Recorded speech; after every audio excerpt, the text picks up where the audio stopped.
Hey gang, Will here from the Ashland Fly Shop, and we're talking trout.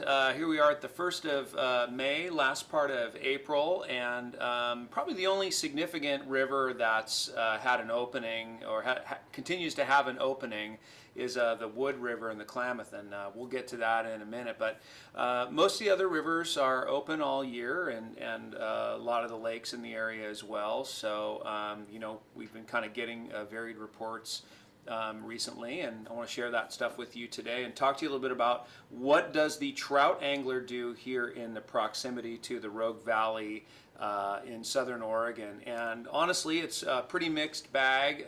Again, it's a real diversity of geography, and you know, you got to put a little time on. So probably the closest thing, and what we've been talking about a bit, is the holy water, and the big salmon fly hatch that we see up there in the spring has not really started yet, but I'm starting to get a lot of calls, and it's probably worth going up and flopping some flies around. Typically we see, you know, about a week early, we see some of those fish get tuned into those large flies. And so we do see people having some success. It's a good time to go up and even just swing a stonefly nymph, woolly bugger, because there's a lot of activity on salmon flies that are crawling around in there, and they're getting ready to crawl out and hatch.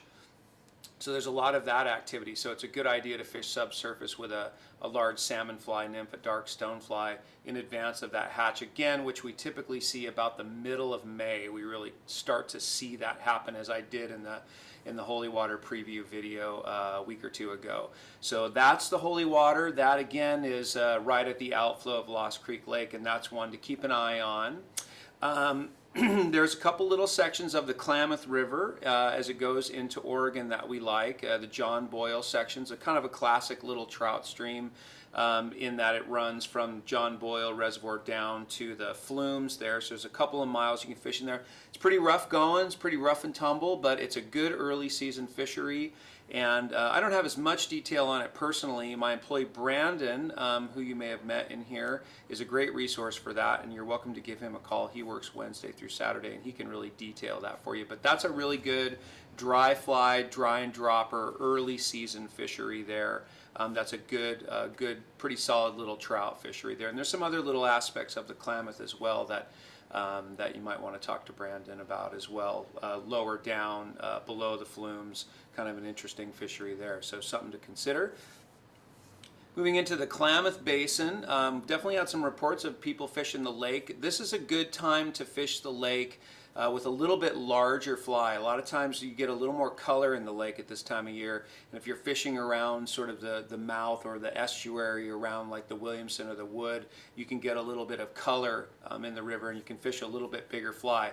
Whereas we get more into summer and higher temps in the water, you're really got to get really small flies, really clear lines, you know, and really kind of be a little more stealthy. But this time of year, you can get away with some larger leeches and things, which can be fun.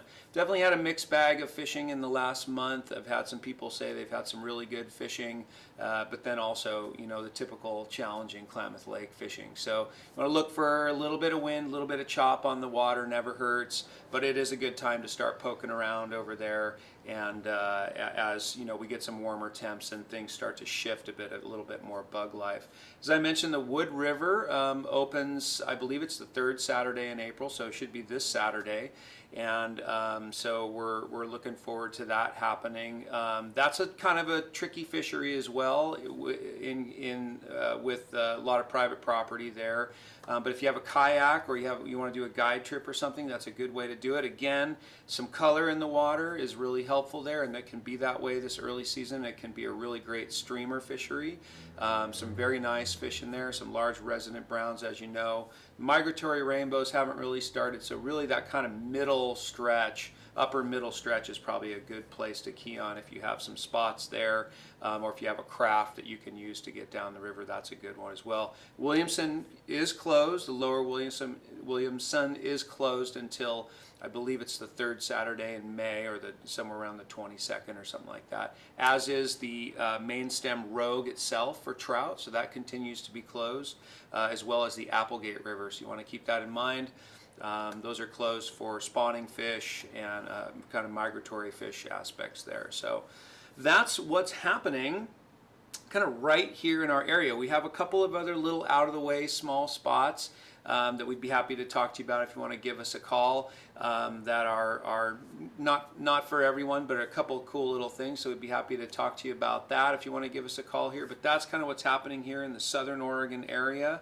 And again, like I said, kind of a diverse mixed bag, but there's some fun to be had out there, and we're looking forward to it. So hope you're getting out your 5-weight rods and looking forward to getting to it. And we're happy to help you with that. So give us a call if we can help. Thank you.